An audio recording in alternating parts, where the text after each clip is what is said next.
अच्छा यहाँ पे तवज्जो दें। सबसे पहले तो आप लोगों ने यहाँ पे ये चीज चेक की है कि यहाँ पे आपका कोई चेंजेस वगैरह शो कर रहा है कि नहीं? आपने ये टैब शो की है? परमिशन किस चीज की परमिशन? आपने टोकन यूज किया है? टोकन में आपने सारे सिलेक्ट किए थे वो? आप दोबारा से नया टोकन बना लें और नीचे से जब आप टोकन बना रहे होंगे नीचे चेक बॉक्सेस आ रहे होंगे उन सब पे क्लिक कीजिएगा। सही है, आपका मसला हो जाएगा। तो ये जरा देखिए, आपको ये सब दिखने चाहिए पहली चीज। दूसरी चीज, आप सबसे आखिर में देखें यहाँ पे क्या लिखा हुआ है? मास्टर। इसको हम ब्रांच कहते हैं। बहुत सारे बच्चों का ये मसला हो रहा है कि उनकी ब्रांच, देखिए ब्रांच कभी कभी वो मेन बना देता है। जो आप गिटहब की वो लिंक कॉपी करता है ना, जब आप वो आपको कोई नई रेपो बनाते हैं तो न्यू कमांड बताता है, तो उनमें वो कभी कभी मेन बताता है। सही है, अब आपने ब्रांच कौन सी बनाई है? मेन। अब आप GitHub git push origin master में क्या इस्तेमाल कर रहे हैं?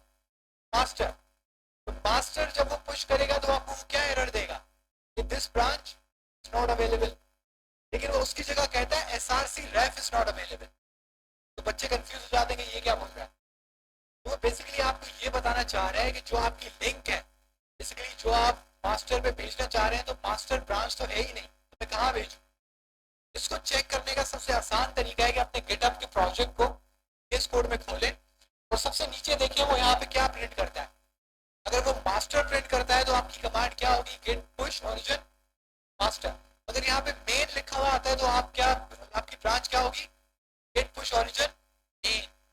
जो आखिर में मेन या मास्टर है ये बेसिकली क्या है? ब्रांच। अब ब्रांच क्या होती है इसको थोड़ा हम डिस्कस कर लेते हैं क्योंकि काफी बच्चों को यहाँ पे मसला हो रहा है।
जब आप कोई भी अपना प्रोजेक्ट बनाते हैं तो आपने शायद गौर किया हो, यहाँ पर ना ये ड्रॉप डाउन मेन्यू नजर आता है।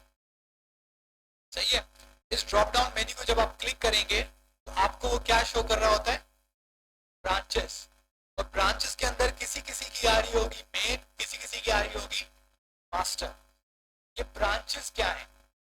ब्रांचेस बिल्कुल इसी तरीके से है जैसे आपका एक दरख्त है और उसकी दो शाखें। अब दो शाखों का क्या मतलब है कि फर्ज करें कि आप और मैं एक ही प्रोजेक्ट पे काम कर रहे हैं। अब मैं कहता हूँ कि यार इस पेज को मुझे ऐसे बनाना चाहिए, आप कहते हैं नहीं इस पेज को ऐसे बनाना चाहिए। अब हम दोनों के आइडियाज अलग हैं लेकिन काम एक ही जगह होगा। अब उसमें से देखिए मसला क्या होगा, अगर मैं उसमें कोई तब्दीली करता हूँ तो आपकी तब्दीली जाया, अगर आप उसमें कोई तब्दीली करते हैं तो फिर मेरी तब्दीली जाए। तो हम एक ही प्रोजेक्ट में दोनों काम, वो एक ही फाइल में दोनों काम नहीं कर सकते एक साथ। उसके लिए हम क्या करते हैं, हम ब्रांचेस का सहारा लेते हैं। ब्रांचेस क्या होती है कि आपके एक ही प्रोजेक्ट के वर्जन होते हैं। एक आपका वर्जन है, एक मेरा वर्जन। अब ये कंपनी के ऊपर है कि वो किसको बोलती है कि आपका हम इस्तेमाल करेंगे। आपका जो वर्जन है वो मेरे में दखल नहीं देगा, मेरा जो वर्जन है वो आपके कोड में कोई भी चेंज नहीं करेगा। इसको हम कहते हैं ब्रांचेस। मतलब आप एक ही कोड के कॉपियां बना देते हैं और आप जितनी चाहे ब्रांचेस बना सकते हैं। आपको ब्रांचेस की अगर सबसे एक इंपॉर्टेंट एग्जांपल बताऊं तो एक आपकी प्रोडक्शन होती है और एक आपकी डेवलपमेंट होती है। प्रोडक्शन और डेवलपमेंट, डेवलपमेंट कब होती है? जब आप जिसमें आप चेंजेस कर रहे होते हैं, रोज कोई ना कोई उसमें चेंज कर रहे होते हैं, नई चीज लिख रहे होते हैं, तो उसको हम क्या कहते हैं? डेवलपमेंट ब्रांच, एक होती है प्रोडक्शन ब्रांच। प्रोडक्शन में जो आपने काम कर लिया है और आप कंफर्म है कि ये काम सही हो गया, उसको टेस्ट भी आपने कर लिया है, वो आप किस ब्रांच में भेज देते हैं? प्रोडक्शन। फिर आप जो चेंज करते हैं वो दोबारा किस ब्रांच में करते हैं? डेवलपमेंट। फिर उसके बाद आपको एक मर्ज करने का इख्तियार होता है। आपने फर्ज करें थोड़ा काम किया, आपने बोला ये सही हो गया, तो आपको ये डेवलपमेंट वाला किस में लेके जाना है? प्रोडक्शन में। खैर ये थोड़ा सा एडवांस्ड गिटहब है, इस लेवल पे आप लोगों को ये सब इस पे दिमाग खराब करने की तो कोई जरूरत नहीं है, आप इसको सिंपल लेके चलें। लेकिन कुछ बहुत सारे बच्चों को मसला हो रहा है ब्रांचेस पे, इस वजह से मैंने थोड़ा बता दिया कि सिंपल चेक करने का तरीका ये है कि आप उस फोल्डर में अपना गिटहब खोलें और नीचे देखें कि आपकी कौन सी ब्रांच सिलेक्ट हुई है। सही है, अगर मास्टर है तो आप न्यू ब्रांच भी बना सकते हैं। सही है, इसमें कोई मना नहीं है। इसमें आप देख रहे हैं कि वो मास्टर दिखा रहे हैं, आप यहाँ पे क्रिएट न्यू ब्रांच करेंगे वो नई ब्रांच बना देगा मेन। लेकिन आपको मेन, अगर आपकी मेन बनी हुई है आप मास्टर बना दो, आपकी मर्जी। वरना आप सिंपल अगर मेन रखना चाहते हो आप मेन रखो, कोई मना नहीं कर रहा। लेकिन गिट पुश के वक्त आपको कमांड कौन सी इस्तेमाल करनी पड़ेगी? Git push origin main, master नहीं। क्या चीज? नेम। ये चीज आप चेक कर लीजिएगा कि यहाँ पे क्या लिखा हुआ है। बेसिकली अगर आप इसको थोड़ा सा गौर करेंगे, शायद किसी ने ये बात नोट की होगी, ये जो ये कमांड है या मास्टर, ये जो लफ्ज है गेट पुश, ये तो आपको बता रहा है कि मुझे कोड भेजना है कहाँ पे? गिटहब पे। ये जो ओरिजिन है, ये आप एक और कमांड में ऊपर ऊपर पढ़ते हैं, क्या आपको उसका नाम याद है? ये लफ्ज एक और जगह आता है, गिट रिमोट एड ओरिजिन, जो पहली पहली कमांड होती है गिट इनिट के बाद। पहले आप करते हैं गिट इनिट, गिट इनिट के बाद जो आप कमांड चलाते हैं उस कमांड का नाम होता है गिट रिमोट एड ओरिजिन। अगर आप इसको याद करें तो ये होती है गिट रिमोट एड ओरिजिन। और इसके आगे आप वो लिंक लगाते हैं जो आपके गिटहब की लिंक है। तो वो बेसिकली करता क्या है कि आपकी जो वो लिंक है वो किस लफ्ज में सेव कर देता है? ओरिजिन में। अगर आप ओरिजिन को हटा के अपना नाम भी लिख देंगे ना तो ये इसको एक्सेप्ट कर लेता है। लेकिन फिर आपको गिट पुश करते वक्त क्या चेंज करना पड़ता है कि आपकी लिंक कहाँ सेव हुई हुई है? ओरिजिन के अंदर, यानी कि आपकी इस कोड के अंदर। इसको हम कहते हैं रिमोट। कोड का मतलब है कि आपकी गिटहब पे कौन सी रिपोजिटरी में आप ये कोड भेजना चाह रहे हैं। तो ओरिजिन कुछ भी नहीं है, बस एक वेरिएबल है, एक लफ्ज है जिसके अंदर क्या सेव हुआ है? आपका लिंक। इस वजह से ये लिंक आप इस तरह इस्तेमाल करते हैं। आपको इस कमांड का मतलब समझ आ रहा है? आपने लिंक बता दी, लिंक के बाद आप उसको बताएंगे कि कौन सी ब्रांच, मास्टर ब्रांच है, मेन ब्रांच है, डेव ब्रांच है, प्रोड ब्रांच है, सही है, प्रैक्टिस ब्रांच है, सही है, कार्ड्स ब्रांच है। कौन सी ब्रांच है? कोई भी ब्रांच हो सकती है, आप कुछ भी ब्रांच बना सकते हैं। अगर आप इधर जाएंगे तो ये इतना आसान है, तो सबसे नीचे जाके आपने मास्टर को क्लिक किया, ये ऊपर से ओपन हो जाता है। यहाँ पे आपने क्रिएट न्यू ब्रांच, मैं कर लेता हूँ मेन, तो मैंने लिख दिया क्रिएट न्यू ब्रांच।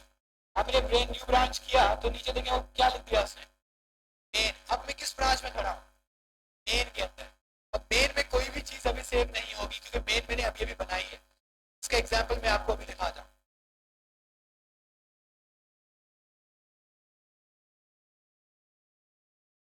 यहाँ पर अभी आप देख रहे हैं तो आपके पास सिर्फ कितनी ब्रांचें दिख रही हैं?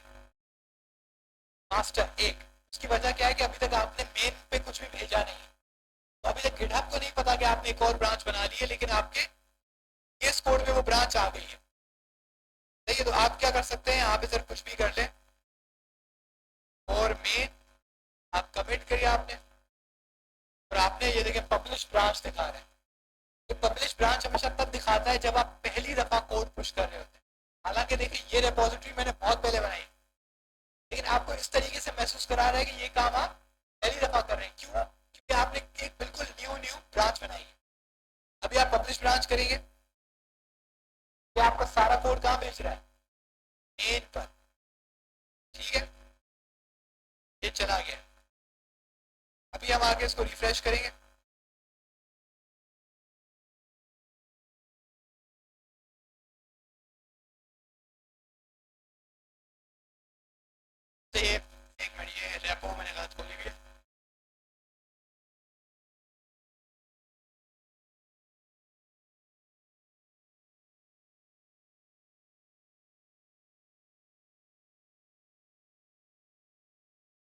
आपको यहाँ पे दिख रही है मेन, अब आप मेन पे क्लिक करें तो आप देख रहे हैं कि ये वो कोड है जो कि मेन में अभी मैंने भेजा है। अब मैं कोड में कोई भी तब्दीली करके मैं जब पुश करूंगा तो वो किस ब्रांच में जाएगा, मेन, और मास्टर वाली ब्रांच सेफ रहेगी। मास्टर के कोड में कोई भी तब्दीली वो बिल्कुल सेपरेट। जो बच्चों को ये मसला हो रहा है, जो एसआरसी एरर आ रहे हैं, can not push git refs to SRC, इस तरह का कोई एरर आता है कैन नॉट पुश का, वो हमेशा आता है आपका नॉर्मली ब्रांच का मसला होता है। आपने ब्रांच मेन बनाई हुई होती है और आप कमांड कौन सी चला रहे होते हैं, गेट पुश ओरिजिन मास्टर। इसकी टोकन देखें, कुछ आपका ये लिनक्स है, विंडोज है, विंडोज में भी लॉगिन का मसला हो रहा है।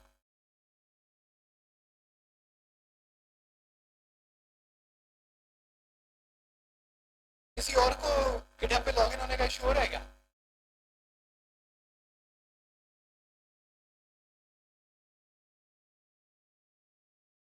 कमांड कौन सी होती है?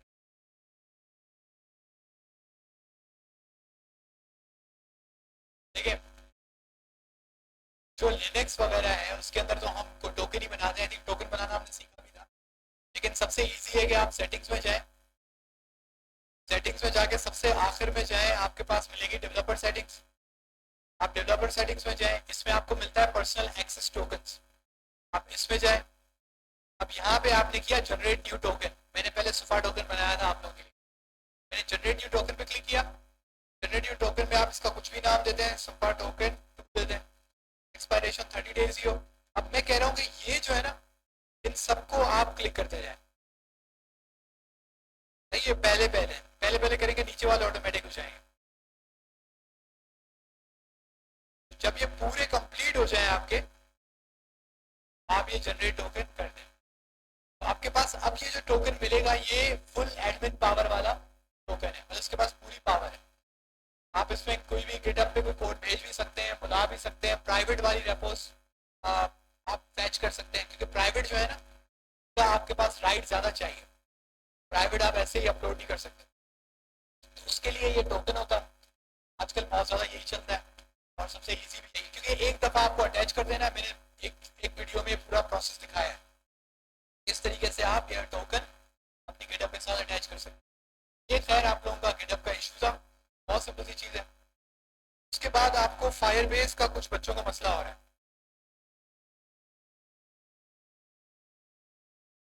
अगर आप फायरबेस पे आएंगे तो हमने ये भी बहुत आसानी से देखा था, आप गो टू कंसोल करते हैं,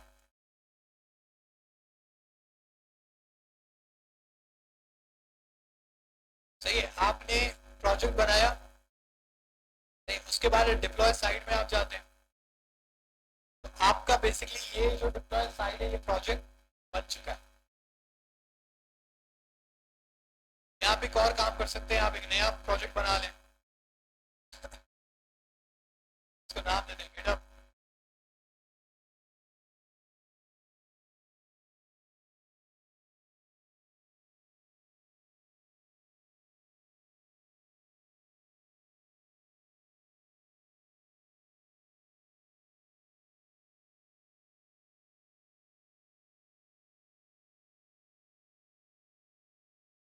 सभी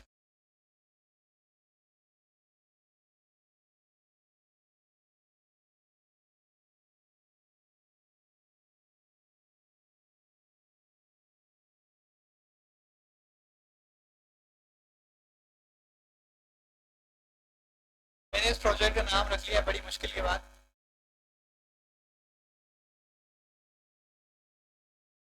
ठीक है। इसको उसके बाद ये पूछ रहा है Google analytics for Firebase project, आप इसको यस कर दें, मुफ्त में दे रहा है, आप ले लें, तकलीफ थोड़ी हो रही है, कंटिन्यू कर लें। अब ये पूछ रहा है सिलेक्ट एन अकाउंट के किस अकाउंट पे आप डिफॉल्ट फायरबेस अकाउंट कर लें और क्रिएट प्रोजेक्ट कर लें। आप क्रिएट प्रोजेक्ट करेंगे, आपका प्रोजेक्ट बनाना शुरू कर देगा, बहुत सिंपल है। उसके बाद आपने सिंपल करना ही होता है, मैंने आपको बताया था कि ये जब तक बन रहा है आपने करना ये होता है कि आप पीछे जाएं और एक न्यू फोल्डर बना लें, क्रिएट वेबसाइट कह लें इसको, आप इसमें आके CMD ओपन करें, ये अभी इसका काम आने वाला है। ठीक है, अब ये कह रहा है कि योर प्रोजेक्ट इज रेडी। आपका जब प्रोजेक्ट रेडी हो जाए, आप अपने कमांड प्रॉम्प्ट में सबसे पहला कमांड क्या होती थी, फायरबेस इनिट। लॉगिन करना ज्यादा पहला स्टेप है, लेकिन लॉगिन मेरा हुआ है। ठीक है, तो सबसे पहली कमांड है फायरबेस इनिट। फायरबेस इनिट क्या करती है कि जो आपकी नेसेसरी फाइल्स है वो बनाती है। ये कह रहे हैं are you ready to proceed, yes. आपको कह रहा है कि सिलेक्ट करो कि आपको कौन सी सर्विस चाहिए हमारी।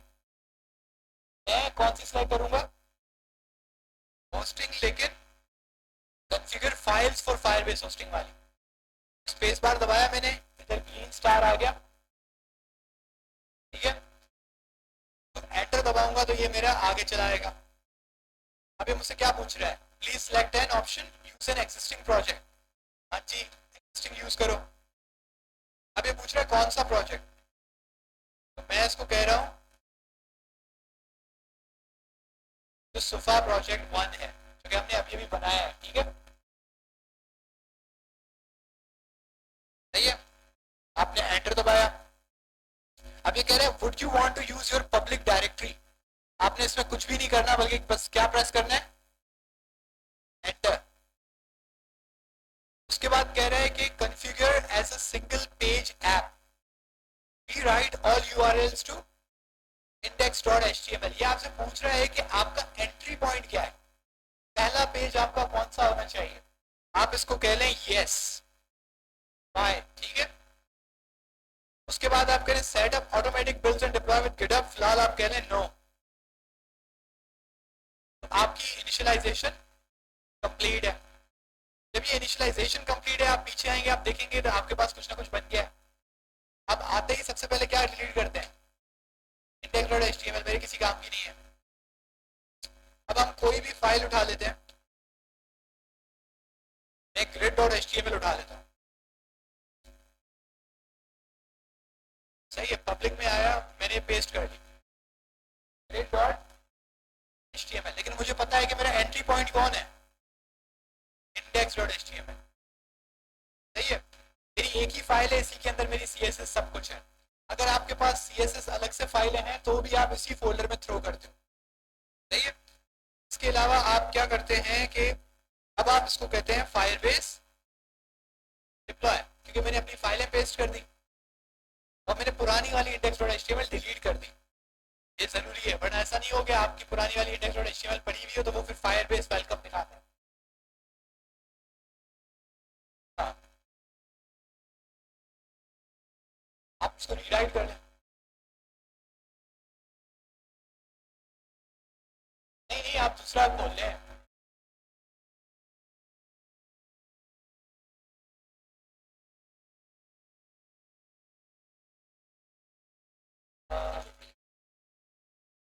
नहीं नहीं, ये वही कमांड था। हाँ हाँ हाँ, सही है, कोई इशू नहीं, आप कर सकते हैं। क्लियर तो मैं इसलिए करता हूँ कि आप लोगों को देखें, और मेरा कोई मकसद नहीं है। तो डिप्लॉय कंप्लीट हो गया है, आपको दोनों लिंक्स आ चुके हैं। ये लिंक हम उठाते हैं, ये आपको पता है कि इंपॉर्टेंट होती है। तो आप यहाँ पर आके मैंने ये लिंक पेस्ट किया और आपकी जो वेबसाइट थी वो बेसिकली डिप्लॉय हो चुकी है। मिनट्स का काम था, मिनट्स का। नहीं है, फायरबेस डिप्लॉय तो बहुत ज़्यादा ईजी है। गिटहब थोड़ा सा प्रॉब्लमेटिक है, लेकिन गिटहब का जो उसने थोड़ा बहुत समझ के उसकी कमांड्स चलाई होंगी, उसको कोई मसला नहीं होता। गिटहब के मैंने दो तरीके बताए हुए, एक तो कमांड्स वाला, सही है, उसके बाद मैंने VS कोड का भी बताया हुआ है, जिसमें आपको एक भी कमांड नहीं करनी पड़ती, सारा VS कोड कर रहा होता है। सही है, तो मेरे ख्याल से अब तक ये काम हो जाना चाहिए था। सही है, तो जिनका नहीं हुआ है, जिनको अभी तक इश्यूज आ रहे हैं, बराए मेहरबानी वो थोड़ा गौर करें, उसको अपने काम को थोड़ा सेट करें। ठीक है, अब हम आते हैं आज की क्लास में। CSS में हम वापस आए।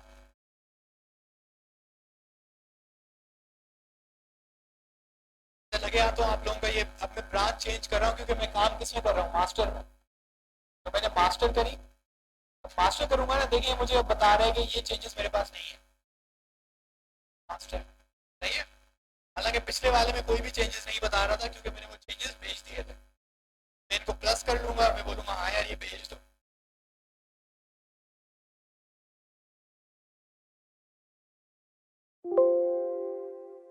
तो आपकी गिटअप भी चल रही है, तो जिस बच्चों को ये कोड चाहिए वो लोग मेरे वाले जो मेरा अकाउंट है गिटअप पे अफलाक 1 करके github.com/अफलाक 1 उसकी रिपोजिटरीज में आप चाहिए, वेब इन डेप्थ 3 का वो रिपोजिटरी है, आप उसको क्लोन कर लें या आप उसको डाउनलोड कर लें, आपको सारा का सारा कोड मिल जाएगा।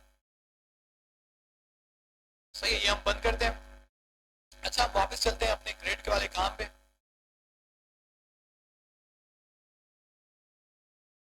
लास्ट टाइम याद है किसी को कि मसला क्या हुआ था, ग्रेड बन क्यों नहीं रहा था?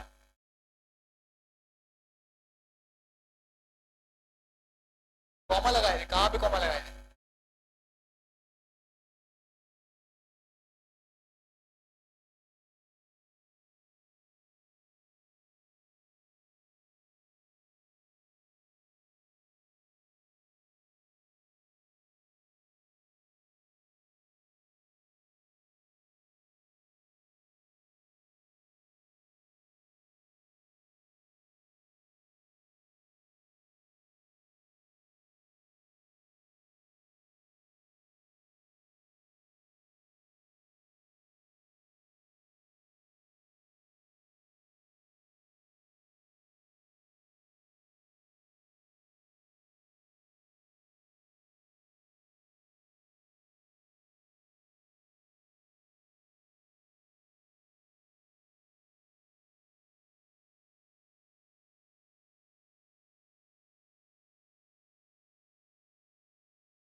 ये div कंटेनर्स बनाए थे, सही है। हमने ये चीज देखी थी, बिल्कुल फ्लेक्स की तरह हमारे पास एक कंटेनर होगा, उस कंटेनर के अंदर वो हमारे वो सारे सेक्शन होंगे जो हमने बनाने होंगे। नॉर्मली क्या होता है कि ये वाला डिजाइन आपको अवेलेबल होता है एज अ इमेज, इसकी तस्वीर आपको दे दी जाती है या पीडीएफ आपको दी जाती है, लेकिन अगर नहीं दी गई तो आपको ये खुद पहले बनाना चाहिए। आप पेंट में बना लें, आप कैनवा में बना लें, जहाँ पे आपका दिल करे आप बना लें, लेकिन सोचने के लिए कि कौन सी चीज कहाँ होनी चाहिए आप कहीं ना कहीं इसको पहले ड्रॉ कर लें, ताकि आपको आइडिया होगी कि आप क्या बनाने जा रहे हैं। सही है। तो यहाँ पे हमें नजर आ रहा है name bar, side bar, main, content 1 से 3 तक और फुटर, ये हमारे क्या है सेक्शंस। उसके हमने सारे क्या बना लिए थे, डिव्स। सिंपल। जब हमने इसके डिव्स बना लिए उसके बाद हम आए सीएसएस पे। सीएसएस पे हमने सबसे पहला काम किया था कंटेनर पे, सही है। कंटेनर की सबसे पहले हमने हाइट कितनी कर दी, 100 VH, यानी कि पूरा पेज। सिंपल। उसके बाद जो मेन हमारे पास प्रॉपर्टी है वो है डिस्प्ले ग्रेड। ये प्रॉपर्टी इसको बता रही है कि अब आप क्या यूज करने वाले हैं, ग्रेड किस कंटेनर पे, इस कंटेनर पे। बात समझ आ रही है? उसके बाद जो हमारी मेन प्रॉपर्टी थी जो हमने यूज की थी उसका नाम क्या है, ग्रिड टेम्पलेट एरियाज। लेकिन अब ये ग्रिड टेम्पलेट एरियाज को इस्तेमाल करने के लिए मैंने आपको कहा था कि हर सेक्शन को नाम देना होगा। तो वो नाम हम कैसे दे रहे थे कि हर सेक्शन की क्लास के थ्रू सिलेक्ट करो, क्लास करो, आईडी करो, आपकी मर्जी है, इसको सिलेक्ट करो और उसमें कौन सी प्रॉपर्टी आपको देनी पड़ेगी, ग्रिड एरिया। सही है। यहाँ पे क्या है, ग्रिड टेम्पलेट एरियाज। एरियाज का मतलब क्या है, प्लूरल, और एरिया का मतलब क्या है, सिंगुलर, यानी कि यहाँ पे आप एक ही बात कर रहे हैं, यहाँ बहुत सारों की बात कर रहे हैं। इससे आपको समझ आना चाहिए कि ये टोटल है। तो सबको हमने एक एक नाम दिया, नेव बार, साइड बार, मेन। ये ख्याल रखिएगा इसमें कोई भी कोटेशन मार्क्स नहीं है, सही है, इसमें कोटेशन मार्क्स की जरूरत नहीं है। उसके बाद आप आए ग्रिड टेम्पलेट एरियाज में। ग्रिड टेम्पलेट एरियाज में अब आपको सबसे पहले क्या करना था, तो रोज अपनी डिफाइन करनी थी कि आपकी रॉ कितनी है। हमारी कितनी रॉज हैं, 1 2 3 और 4। तो हमने सबसे पहले क्या कर देना है कि हमें कोटेशन मार्क्स लगा देने 4 रॉज में। सही है। खुद को समझाने के लिए हम कितनी रॉज बना रहे हैं, 4। अब उसके बाद हमारे पास ये काम करना है कि जो हमने अभी अभी नाम दिया है, सही है, जो हमने अभी अभी नाम दिया है उसके मुताबिक आपको क्या बनाने, कॉलम्स। आई थिंक मैंने आप लोगों को एक ड्राइंग बनवाई थी, उस ड्राइंग में ये चीज हमने दिखाई थी।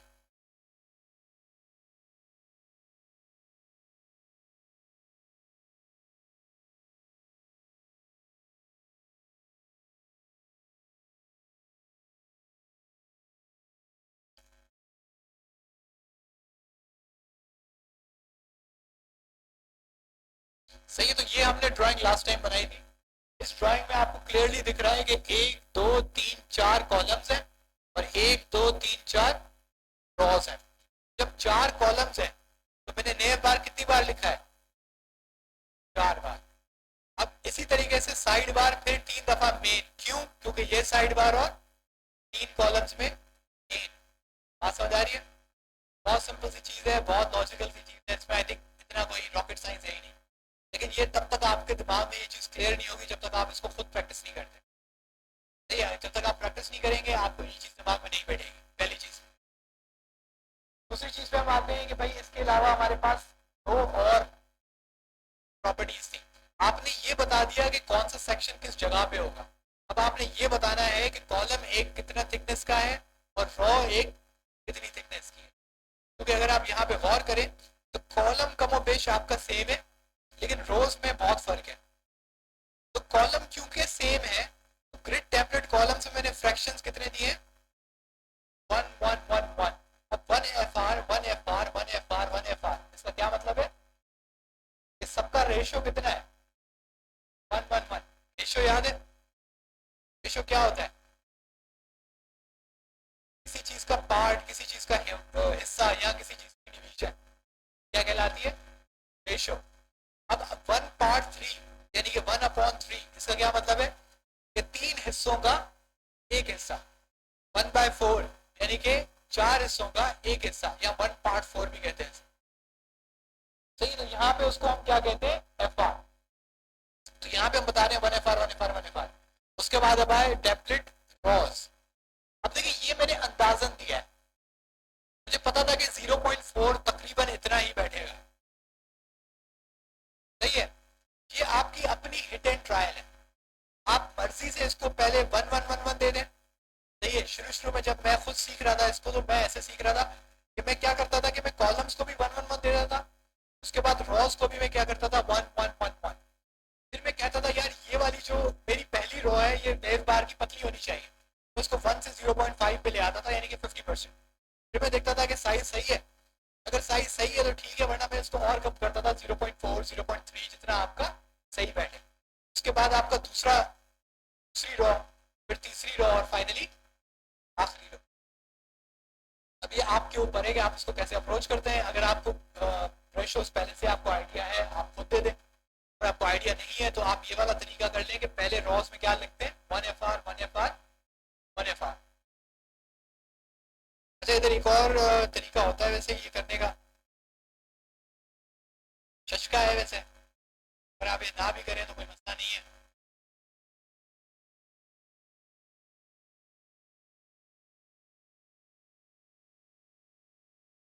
कोई चेंजिंग आई है तो बजाय इसके कि आप लिखें 1 FR 1 FR 1 FR 1 FR, आप उसको कौन सा फंक्शन दे रहे हैं। इसमें पहले में आप ये बताते हैं कि कितनी दफा रिपीट करूं, 4 बार। दूसरे में बता दें कि किस चीज को रिपीट करूं, 1 FR। सही है, ये वाला तरीका भी आप बिल्कुल कर सकते हैं, आपकी मर्जी है। अगर आप ये इस्तेमाल करना चाहिए इस्तेमाल करें, बट आपको ये लॉजिकल लग रहा है तो आप ये करें, काम दोनों में सेम हो रहा है। जैसे ये क्यों इस्तेमाल होता है, ये तब इस्तेमाल होता है जब फॉर एग्जाम्पल ये 12 है और ये 1 FR है। अब 12 का मतलब क्या है कि आप 1 FR कितनी बार लिखेंगे, 12 बार। अब आपने थोड़ी सी भी कहीं पे गलती कर दी, आपने 12 की जगह 11 लिख दिया, तो आपके सारे कॉलम्स इधर के उधर। खैर, इसको फिलहाल सिंपल ही रखते हैं। जो बच्चे जिनको ये बात समझ में नहीं आ रही, जिनके ऊपर से बाउंसर जा रही है, उनको ये बात तंग ना करें। सही है, ये कुछ बच्चे ऐसे होते हैं जिनका दिमाग थोड़ा थोड़ा जल्दी पकड़ता है, ये उनके लिए था। ये जिनको समझ में नहीं आई कोई टेंशन ना लें, आप इसी को ही लेके चलें। अभी तक हमारा कोड सेम है, नो डिफरेंस। अब हम आते हैं दोबारा से एक और शशके में। ये तो आपने देख लिया होगा। आगे क्या आता है?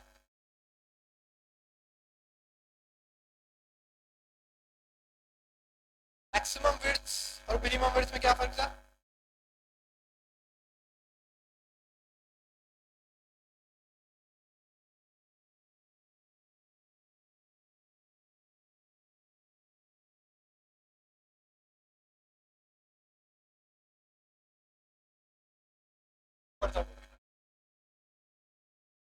जिनको समझ में नहीं आया वो बैकग्राउंड कलर बदल के चेक कर लीजिए।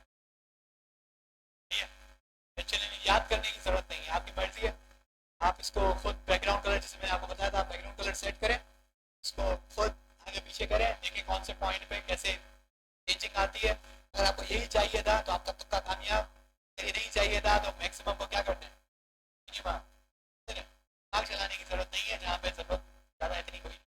हाँ, रेशोज में थोड़ी बहुत जरूरत होती है तो वहाँ पे थोड़ा बहुत आग चला रहे हैं, लेकिन उसका भी मैंने आपको ये टेक्निक बताई कि सबसे पहले 1 FR 1 FR 1 FR कर दें, फिर आप बोले और चेक करेंगे यार 1 FR तो बहुत बड़ा है, इसको आधा करो। आधा करेंगे तो वो रो क्या हो जाएगी, आधी। 0.5 1 का 0 आधा 0.5 होता है, ये तो पता है ना। ठीक है, 0.5 का आधा क्या होता है? 0.25। ठीक है, आधे आधे का आधा सवा होता है 0.25। 0.25 का आधा क्या होता है?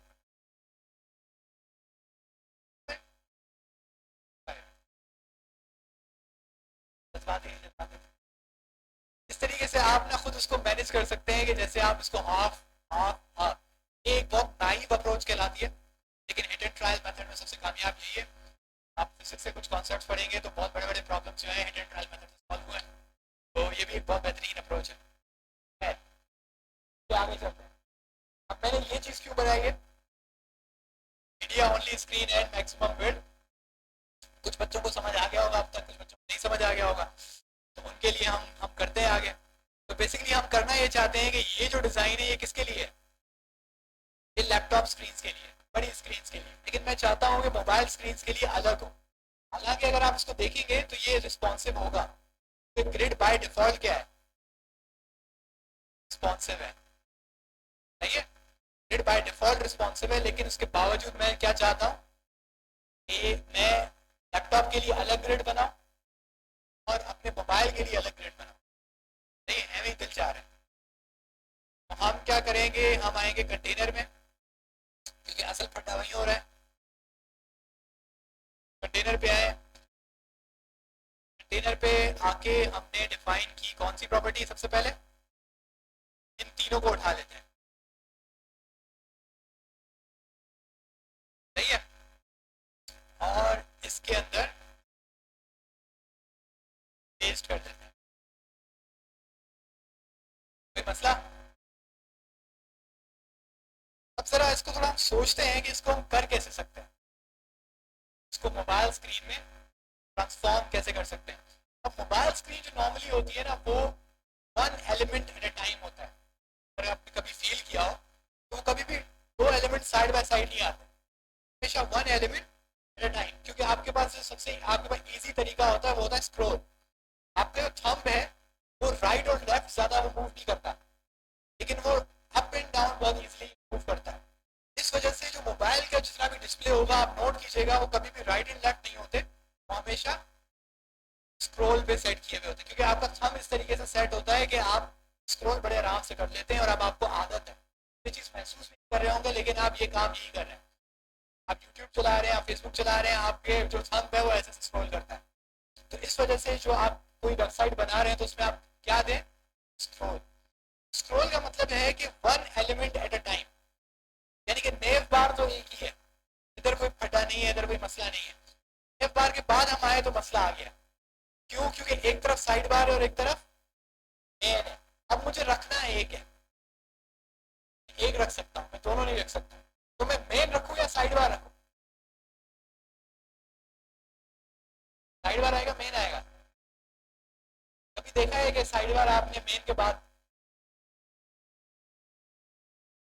साइड बार का मतलब समझ रहे हैं आप?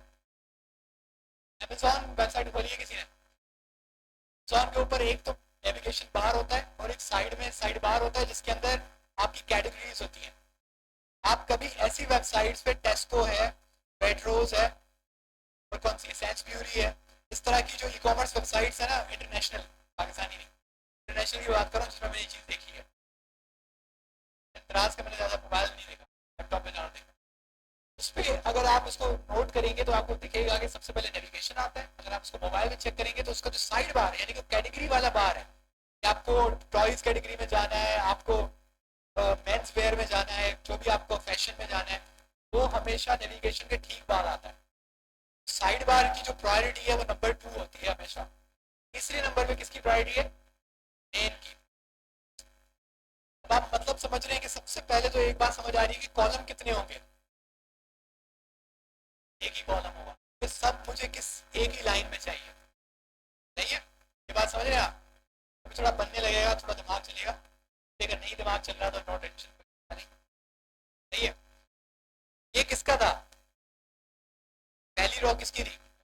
नेव बार की, इसको हम नहीं छेड़ते। दूसरी रॉ में अब कौन आ गया है? Side bar. अब इसके साथ साथ हम क्योंकि एक कॉलम में तो हम नेव बार कितनी बार लिखेंगे?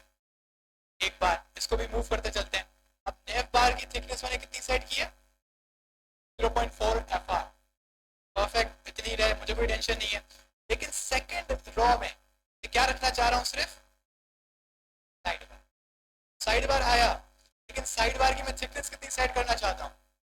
दोनों कमोपेश इतनी ही हो जितना मेन है। सही है, लेकिन थोड़ा ज्यादा हो जाएगा, 1 रख लेते हैं। सही है। साइड बार के बाद मैं क्या रखना चाह रहा हूँ? साइड बार के बाद मैं रखना चाह रहा हूँ मेन। अब देखिए मैं यहाँ से कॉपी पेस्ट करके लाता हूँ, क्योंकि अगर आपने इस नाम पे गलती कर दी ना तो आपका वो काम ही नहीं करेगा, उसको पता ही लगेगा कि आप कौन सा एलिमेंट सेट करना चाह रहे हैं। आपने मेन को कॉपी किया, अब यहाँ पे आके आपने क्या सेट कर दिया? मेन। अब आप इसको डिलीट कर दें, यानी सबसे पहले क्या दिखेगा? उसके बाद यानी कि ये नेव बार, साइड बार, मेन। मेन को भी फिलहाल मैं क्या कर देता हूँ? 1FR। अब साइड बार आ गया, साइड बार के बाद मेन भी आ गया। अब मेन और साइड बार के बाद क्या है? कंटेंट। इसका मतलब है कि मुझे एक न्यू रॉ चाहिए। बात समझ रहे हैं? लेकिन रॉ मुझे कितनी चाहिए? अब मुझे बेसिकली 3 रॉस चाहिए होंगी, क्योंकि कंटेंट 1 भी है, कंटेंट 2 भी है और 3 भी है। बात समझ आई? 3 न्यू रॉस थी, तो ये 1FR मेन का था। उसके बाद मैंने 3 रॉस और दे दी, 1FR 1FR 1FR। बात समझ आई? इसको दोबारा से थोड़ा भी रिपीट और करेंगे, बच्चों को थोड़ी मुश्किल हो रही है। उसके बाद फाइनली हमारे पास क्या बच जाता है? फुटर। तो सिंपल फुटर के पास, क्योंकि अब कॉलम एक है तो सिर्फ एक लफ्ज लिखा जाएगा, वहां पास फुटर आ गया। और फुटर की भी कितनी मैंने विड्थ रखाई लगाई हुई है? 1FR। इसको मैंने सही कर दिया। इसको हम थोड़ा सा कम कर देते हैं 0.8, ताकि थोड़ा हमें पता लगे कि यहाँ पे एंडिंग है और वहां पे बिगनिंग है। 0.4 FR से बिगनिंग है और यहाँ पे एंडिंग है, बाकी बीच में आपका कंटेंट है। सही है, तो ये इतना काम हो गया। अब जरा चेक करते हैं कि सिर्फ इतना करने से क्या हमारा मोबाइल डिजाइन बन जाएगा या हमें और कुछ भी करना पड़ेगा। सही है, ये तो हमारा लैपटॉप है। मैंने ब्रेक पॉइंट कितना दिया है? जो भी कहानी होगी किसके बाद होगी? हम पीछे जा रहे हैं, पीछे जा रहे हैं। ये 500, 520, 570, 550, ये आपके पास फाइनली फाइल डिस्प्ले आपके सामने। ठीक है, अब आप जैसे देख रहे हैं कि आपके पास जितना भी मोबाइल के पास कंटेंट है वो एक साथ आ गया। अब ये आपके ऊपर है कि अगर आपको लग रहा है कि किसी चीज की थिकनेस ज्यादा है, किसी चीज की कम है, ये आपके ऊपर ऑटोमेटिक हाइट बढ़ जाती है। हाँ वैसे ये भी है, अगर आप इसके अंदर फर्स्ट कंटेंट 1 की जैसे ही कंटेंट बढ़ेगा ना, इसके अंदर आप जाहिर सी बात है या तो तस्वीर रखेंगे या कोई टेक्स्ट रखेंगे, तो उसके साइज के हिसाब से मैनेज कर रहा होता है। ग्रिड की ये खुद की प्रॉपर्टी है, आपको इसमें टेंशन लेने की जरूरत नहीं है। लेकिन हम एक काम करते हैं, हमारे पास मोबाइल फ्रेंडली जो सिस्टम है वो बन चुका है। हम एक काम करते हैं, जो कंटेंट 1 है ना, एक दो तीन चार, एक दो तीन चार, मतलब ये क्या है, कंटेंट। इसको हम 1.5 करते हैं, क्यों कर रहे हैं, बस दिल कर रहा है, ठीक है, ताकि मुझे लगे कि ये कंटेंट है, थोड़ा सा विड्थ में डिफरेंस है, ठीक है। अब इतना हो गया, अब हम एक काम करते हैं, हमें पता है कि हमने इसको फायरबेस डिप्लॉय किया हुआ है, सही है, क्योंकि अगर आप देखेंगे तो ये हमारी फायरबेस की वेबसाइट है। अब यहाँ पे मैं सीएमडी खोलता हूँ, मैं इसको कहता हूँ फायरबेस डिप्लॉय, आपके सामने इसको फायरबेस डिप्लॉय करते हैं।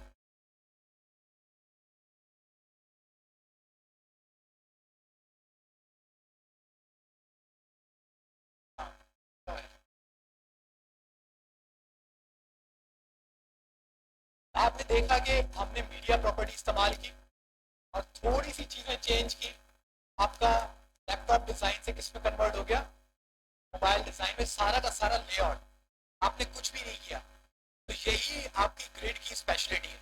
अब जरूरी नहीं कि ग्रिड को आप इस्तेमाल करें पूरे पेज के लिए, ये अब आपकी खुद की साइकोलॉजी है। आप ये भी कर सकते हैं कि जो सिर्फ वो कार्ड्स वाला जो होता है ना, आपके प्रोडक्ट जहाँ पे दिख रही होती है, आप सिर्फ उसके लिए ग्रिड इस्तेमाल कर लें, बाकी आप नेविगेशन, साइड बार्स, फुटर्स में आप इस्तेमाल ना करें, आपकी मर्जी है। आप पूरे पेज पे ग्रिड इस्तेमाल करें, आपकी मर्जी है। आप ग्रिड का जो एक कंटेंट वन है, आप उसके अंदर फ्लैक्स इस्तेमाल करें, आपकी मर्जी है। अब आप उस कंटेंट वन के अंदर एक और ग्रिड बना दें, वो भी आपकी मर्जी। ये आपको सिर्फ टूल बता दिया गया है कि इस तरीके से यूज होता है और इसका ये काम है। अभी आपका खुद की प्रैक्टिस है कि आप इसको कैसे इस्तेमाल करते हैं। नॉर्मली ग्रिड आजकल इतना ज्यादा कंजप्शन में नहीं है, क्योंकि एक बहुत न्यू प्रॉपर्टी है, इस वजह से जो आपके लेगेसी पुराने डेवलपर्स हैं, वो लोग इसको ज्यादा यूज नहीं करते, वो लोग ज्यादातर फ्लैक्स पे ही चल रहे होते हैं और ग्रिड को ज्यादा वो नहीं छेड़ते। ग्रिड एक न्यू प्रॉपर्टी है, लेकिन ये बहुत जिंदगी आसान करता है जब आपको मोबाइल फ्रेंडली डिस्प्लेस बनाने हो। लेकिन जब आपको यही सारा काम, आपको मैं बूटस्ट्रैप पे भी पढ़ा दूंगा, सेम काम बूटस्ट्रैप पे होता है। और मजे की बात है कि ये थोड़ा ज्यादा काम है, उसमें इससे भी आधा काम, आधे से भी कम काम है, ये 1% है। तो वो आपके पास एक बहुत शॉर्टकट हो जाता है, लेकिन आपको CSS का भी आना चाहिए। देखिए, कोई आपको क्लाइंट आके कहता है कि मुझे बूटस्ट्रैप नहीं चाहिए, वो क्यों कह सकता है, तो बूटस्ट्रैप एक पूरी लाइब्रेरी है, उसकी फाइलें होती हैं, तो सब डाउनलोड होनी होती है, तो आपकी वेबसाइट क्या हो जाती है, भारी हो जाती है। अब वो कहता है यार एक सिर्फ बॉक्सेस बनाने के लिए मैं बूटस्ट्रैप इस्तेमाल करूँ, वो बोलेगा नहीं यार ये तो CSS से बना, मुझे बूटस्ट्रैप नहीं चाहिए, क्योंकि मुझे मेरी वेबसाइट भारी हो जाएगी। मेरा SEO जो सर्च इंजन ऑप्टिमाइजेशन वाला बंदा है, उसने मुझे कहा है कि वेबसाइट भारी होगी तो मेरी रैंकिंग खराब होगी। अब आप फंस गए। अब आपने सिर्फ अगर बूटस्ट्रैप से काम किया हुआ है तो फिर आप बोलोगे यार मुझे तो आता ही नहीं है। लेकिन अगर आपने CSS में ये ग्रिड प्रॉपर्टी सिर्फ सुनी हुई थी, सिर्फ पढ़ी हुई थी, एक दफा उसकी प्रैक्टिस कर ली थी, तो आप W3 स्कूल खोलोगे, ग्रिड खोलोगे और देखोगे यार ये कैसे बनाते थे, आप ग्रिड बना के दे दोगे।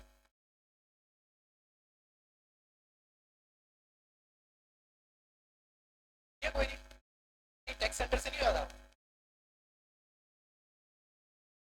हाँ, उसके लिए आपको मीडिया क्वेरी लानी पड़ेगी, मीडिया क्वेरी उसमें नहीं जरूरी है। माइंड का भी इश्यूज है, लेकिन बूटस्ट्रैप में कुछ मिसिंग्स हैं, लेकिन उन्होंने इतना सब कुछ दे दिया है, बहुत कुछ दे दिया है, पूरा का पूरा लेआउट आपको बन जाता है। अभी आप देखेंगे उसमें बहुत कुछ बनता है, सिर्फ लेआउट नहीं बनता, उसके अंदर टोस्ट बनते हैं। टोस्ट एक बहुत जबरदस्त है, ग्रीन कलर का कार्ड साइड से आता है कि your response is submitted, alerts सारे वो खुद बना के देते हैं। अकॉर्डियंस बनते हैं, अकॉर्डियन आपके उसमें यूज हुए हैं नेटफ्लिक्स की वेबसाइट में नीचे FAQs में, FAQ का बटन दबाते हैं वो यूं करके खुलता है, ये वो उसको हम अकॉर्डियन कहते हैं।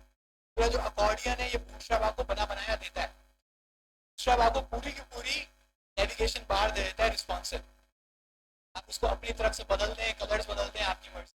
फिर हम थोड़ा देखेंगे उसकी क्लास कैसे इस्तेमाल करते हैं, पहले इसको देख लेते हैं। तो जिन बच्चों के पास नेट चल रहा है वो अपने मोबाइल पे भी देख लेंगे उनके पास मोबाइल व्यू कैसा आ रहा है। ये हमारा डेस्कटॉप व्यू आ गया, ठीक है। तो इसकी वेबसाइट आप देख लें, सुफा प्रोजेक्ट 1.web.app।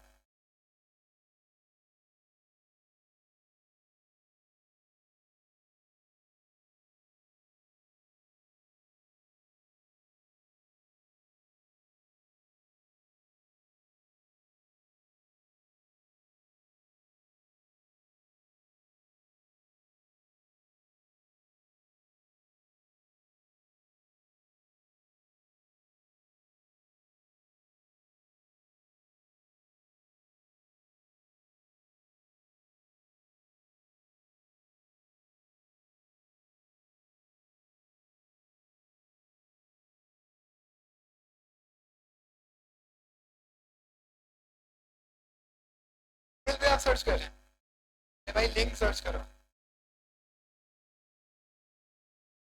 और देखिए ये आपकी वेबसाइट है, ठीक है। ये आपने मोबाइल में खोला, आप देखें इसमें कोई मैंने साइज वाइज छोटा नहीं किया क्योंकि ऑलरेडी मोबाइल का साइज छोटा है, तो उससे पकड़ लिया गया ये क्योंकि 520 पिक्सल से छोटा है, तो आपको ऑटोमेटिकली क्या शो किया, मोबाइल साइज, ठीक है। अभी ये क्यों, क्योंकि एक पेज पे क्यों अटका हुआ है, क्योंकि वही वाली बात है कि आपके पास कंटेंट नहीं है। अगर आप सोचेंगे यार कंटेंट वन एक थोड़ा ज्यादा कंटेंट होता, तस्वीरें होती है, उसके नीचे टेक्स्ट होती, तो आप स्क्रॉल कर रहे होते। कंटेंट वन से ज्यादा 8-9 कंटेंट होते, तो आप उसको स्क्रॉल कर रहे होते, आपकी पूरी बेसिकली एक वेबसाइट है। बात समझ आ रही है? अब आप ये देखिए, ये सेम लिंक खुली हुई है, लैपटॉप पे उस तरह से दिखा रहे हैं और मोबाइल पे इस तरीके से दिखा रहे हैं, ठीक है। आप इसको घर पे जाके भी चेक कर लीजिएगा, बहुत सिंपल सी लिंक है, sofaproject1.web.app, आपको पता चल जाएगा कि ये कैसे है, और इसकी लाजमी थोड़ी सी प्रैक्टिस कर लें। अभी जिन बच्चों के ऊपर से बाउंसर गई है उनके लिए एक थोड़ा सा क्विक रिकैप है, ठीक है। ये क्या हुआ, कैसे हुआ, वो एक नींद का झोंका लेके उठे होंगे और मोबाइल जो पूरा था वो बच चुका होगा। तो भाई जो 5 मिनट का रिकैप है थोड़ा और से सुन लें, कोशिश करूंगा थोड़ा स्लो चलूं, मेरी आदत थोड़ी स्पीड में है। सबसे पहले हमने ग्रिड जब स्टार्ट किया तो हमने कहा कि हमें कौन सा चाहिए, कंटेनर। हमने कंटेनर बनाया, कंटेनर के अंदर हमने डिव्स बनाए, सही है। डिव्स में हमारे वो सेक्शंस थे जो हमें चाहिए थे। उसके बाद हम लोगों ने एक प्रॉपर्टी इस्तेमाल की, ग्रिड टेम्पलेट एरियाज। लेकिन ये प्रॉपर्टी इस्तेमाल करने के लिए हमें ग्रिड एरिया चाहिए होगा, यानी कि हर टैग को मैं क्या दे रहा हूं, एक नाम। तो किसके थ्रू नाम देते हैं, ग्रिड एरिया। जब सारे सेक्शंस को नाम डल गए, अब मैं उनको यहाँ पे इस्तेमाल कर सकता हूँ। लेकिन इसको इस्तेमाल करने के लिए मुझे पहले ये डिसाइड करना होगा कि मेरे पास कॉलम्स कितने हैं और मेरे पास रॉज कितनी है। उसका सबसे आसान तरीका क्या है कि आप अपना जो डिजाइन है वो एक ग्रिड पे बना लें, यानी कि ग्राफ पेपर पे बना लें। अब जब मैंने ग्राफ पेपर पे बनाया तो मुझे पता लगा कि मेरे 4 कॉलम और 4 रोज हैं। जब ये मुझे पता चल गया तो मैंने चुपचाप यहाँ पे इस तरीके से 4 रोज बना दी थी, अगर आपको याद हो तो ऐसे करके मैंने 4 रोज बनाई थी, सही है। जब मैंने 4 रोज ऐसे बना ली थी तो कॉलम्स कितने थे, 4। यहाँ पे ये लफ्ज कितनी दफा लिखा है, 4 बार। ये बेसिकली आपको बता रहा है कि आपके पास कितने कॉलम्स हैं, 4। हालांकि एक बार मुझे एक ही चाहिए, लेकिन 4 बार मैंने क्यों लिखा, क्योंकि ये कॉलम्स कितने, 4 है। और ये नेफ बार पहले कॉलम से स्टार्ट होता है और आखिरी कॉलम तक जाता है। ये चीज आपको ये चीज बता रही है। जब आपने ये सारा बना लिया, समझ लेंगे ये पूरा एक नक्शा है लफ्जों का। ये वही नक्शा है जो आपको यहाँ पे दिख रहा है, लेकिन ये आपने लफ्जों में लिखा है बेसिकली, ठीक है। उसके बाद अब आपको बताना है कि हर कॉलम और हर रॉस क्या थिकनेस है। अब वो किसके थ्रू बताते हैं, ग्रिड टेम्पलेट कॉलम्स और ग्रिड टेम्पलेट रॉस। अब उसके लिए आप जो यूनिट इस्तेमाल करें उस यूनिट का नाम क्या है, FR, 1 FR 2 FR, जो आपकी मर्जी लगे, ये रेशो है। उसके बाद आपने कितनी दफा FR लिखा, 4 बार, क्योंकि कितने कॉलम्स हैं, यहाँ पर भी कितनी वैल्यूज हैं, क्योंकि कितनी रॉज हैं। इस तरीके से आपका बेसिकली जो लैपटॉप मॉडल था वो बन गया। तो ये जो थोड़ा सा गैप है, ये जो हल्का हल्का सा गैप आ रहा है, ये किस प्रॉपर्टी के थ्रू आ रहा है, ग्रिड गैप, सही है। और ये जो थोड़े से बॉर्डर्स राउंड हुए हैं इनके, ये किसके थ्रू हुआ है, बॉर्डर रेडियस, आई थिंक ऊपर ऊपर दिया है मैंने, ये रहा, सही है। अब ये तो बन गया लैपटॉप। अब मैंने कहा कि मुझे क्या, कौन सा मॉडल बनाना है, मोबाइल। तो मोबाइल व्यू या मोबाइल टेम्पलेट बनाने के लिए मैंने सिंपल क्या यूज की, मीडिया क्वेरी। अब मीडिया क्वेरी में मैंने मैक्स विड्थ लगा दी, कितने, ब्रेक पॉइंट पे। अब क्योंकि ये मैक्स विड्थ है, तो मैक्स विड्थ का मतलब होता है कि 0 से स्टार्ट करो और इस ब्रेक पॉइंट तक जाओ, यानी कि 0 से लेके 520 तक जो भी साइज स्क्रीन साइज होंगे उन पे ये वाली चीजें चला देगा। और जिस स्क्रीन का साइज 520 से बड़ा होगा उस पर ये वाला काम नहीं चलाएगा, सिंपल। अब इसमें मैंने क्या बताया, अब जाहिर सी बात है कि मोबाइल पे जो व्यू है वो बदल के मोबाइल वाला आएगा। ठीक है, मैंने आपको जैसे बताया कि जो दो चीजें एक साइड में थी अब वो एक ही बिल्कुल कॉलम पे आएंगी। तो कॉलम 4 में से घट के कितने हो गए? एक। कॉलम 1 हो गया तो 4 वैल्यूज की जगह अब आपको कितनी वैल्यू दिख रही है? एक। और यहाँ पे भी एक रॉ में कितनी वैल्यू आपको लफ्ज दिख रहा है? एक। अगेन आप देखें कि ये बेसिकली आपके नक्शे का, ये पूरा आपका नक्शा है लेकिन लफ्जों में लिखा हुआ। अगर आप गौर करें तो मैंने जब मोबाइल में उसको खोला था तो वो बिल्कुल ऐसे ही दिखा रहा था। ये बात भी समझ आ गई। लेकिन इस वजह से आपकी रॉज बढ़ गई। बात समझ आई कि पहले एक रॉ में साइड बार भी आ रहा था और मेन भी आ रहा था। अब वो दोनों क्योंकि एक के ऊपर आ गए हैं तो फिर ये रॉ बढ़ गई। सही है, कंटेंट 1, कंटेंट 2, कंटेंट 3 एक ही रॉ में थे, अब कहाँ आ गए? अलग अलग अलग। तो आपकी रॉस बढ़ गई है। तो हमारे पास टोटल रॉस कितनी हुई? 1 2 3 4 5 6 और 7, इसलिए 7 आपकी टोटल रॉस हो गई। और आपका एक ही कॉलम है। जब आपका एक ही कॉलम है और 7 रॉस है तो आप जब इसको मोबाइल फ्रेंडली बोलेंगे, ये पुराना वाला खुला है, आपको इस तरीके से आपका लेआउट नजर आएगा। अब इसकी जो डायमेंशंस हैं वो आपके ऊपर है कि आप इसको कैसे हैंडल करेंगे। लेकिन अभी आपको बिल्कुल यूं पतले पतले इसलिए दिख रहे हैं कि मसला ये है कि आपने इसमें कोई भी कंटेंट नहीं रखा है। जब आप इसमें कोई कंटेंट रखेंगे तो ये ऑटोमेटिकली अपना साइज एक्सपेंड करेंगे। सही है, लेकिन अपनी डायमेंशन अपनी विड्थ से बाहर नहीं जाएंगे। सही, क्योंकि आपने ये विड्थ वाला जो काम है किसके थ्रू सेट किया हुआ है? ग्रिड से। सही है, तो ये आपका बेसिकली सीएसएस ग्रिड का टॉपिक था, क्योंकि गालिबन आपकी सीएसएस का एंडिंग टॉपिक है। सही है, अब आपके पास सीएसएस की इतनी नॉलेज है कि आप कोई भी चीज देखें तो आपके पास उसको बनाने के दिमाग में कुछ आइडिया आ जाएगा किस तरीके से बनाया जाएगा। अभी कुछ कुछ प्रॉपर्टीज हैं सीएसएस की जो आपको बीच में आएंगी जब आप आगे या तो बूटस्ट्रैप पढ़ रहे होंगे या रिएक्ट में कुछ बना रहे होंगे, उसको हम एक साथ लेके चलेंगे। वैसे एक प्रॉपर्टी है जो आप अच्छा होगा कि आप अगर खुद देखें, उसको हम कहते हैं कौन सी? Transition property. ट्रांजिशन प्रॉपर्टी एक बहुत बेहतरीन प्रॉपर्टी है जो आपके सीएसएस में एनिमेशंस लाती है। सही है, तो आप ये चीज देख रहे हैं, तो ये हमारे पास एक एनिमेशन है। अगर आपने कभी नोट किया हो तो किसी किसी वेबसाइट्स में जो कार्ड्स होते हैं आप उस पर क्लिक जब होवर करते हैं तो वो यूं तो साइज इंक्रीज हो जाता है, लेकिन वो जो साइज इंक्रीज होता है ना वो एक स्मूथली होता है, वो टक से यूं नहीं हो जाता, वो बिल्कुल ही थोड़ा सा टाइम लेके यूं होके आगे ऊपर आता है। ये बेसिकली किस प्रॉपर्टी का कमाल होता है? Transition property.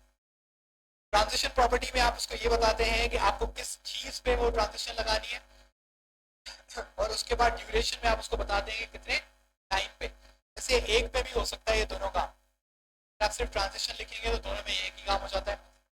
ये बहुत ही एक बेहतरीन प्रॉपर्टी है, अगर आप इसको थोड़ा सा खुद सर्च करेंगे इसके एग्जाम्पल देखें तो बहुत अच्छा होगा। साइज करे बड़ा है, लेकिन अगर आप इसकी बेहतरीन चीज़ है कि आप सिर्फ ट्रांजिशन लिखें, ट्रांजिशन प्रॉपर्टी ना लिखें, उसको सिर्फ टाइम पे दें, उसकी जो ओवरऑल डायमेंशन है ना वो उस पर लगा देते हैं टोटली वो ठीक है, तो वो आपको ज़्यादा। और इसके बहुत ज़्यादा वो केसेस भी हैं, फेड इन फेड आउट, इस तरीके से इसके बहुत ज़्यादा चीज़ें हैं। यहाँ पे गालिबन आपको ये बताएगा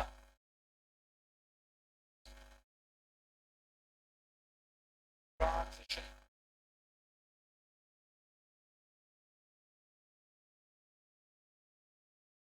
ये ईज इन ईज आउट है कि आप कैसे उसका आप जो इफेक्ट है आप कैसा चाहते हैं कि वो शुरू में स्पीड से आए या शुरू में स्लो आए, इस तरीके से। अगर आप कुछ नहीं देंगे तो वो बेसिकली बाय डिफॉल्ट उसके एक जो हर उसकी जो मूवमेंट है उस पर ट्रांजिशन लगा देगा। आप इसको देखिएगा, इसका सबसे प्राइम एग्जांपल आपको यूज करने को मिल सकता है। आपने नेविगेशन बार तो बनाए हुए, आप नेविगेशन बार पे होवर भी बना रहे थे, आप उस होवर पे ट्रांजिशन लगाइएगा।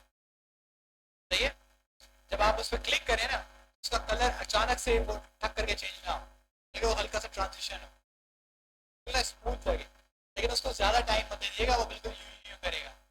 0.1 0.2 सेकंड इतना रख दीजिएगा कि वो थोड़ा सा बस आपको फील हो ट्रांजिशन कोई ना कोई आई है।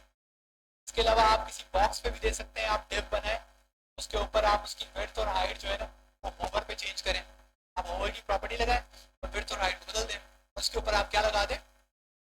ट्रांजिशन, ये सिंपल आपके पास आपकी प्रॉपर्टीज हैं जो आप यूज कर सकते हैं.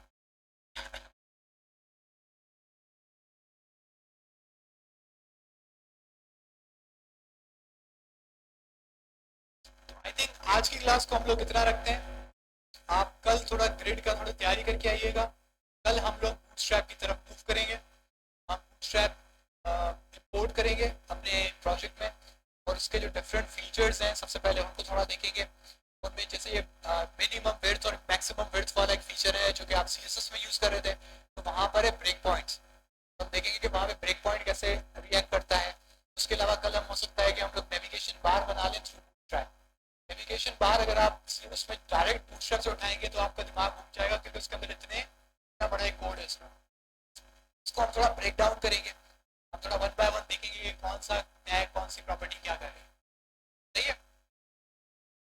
यदि क्लास आज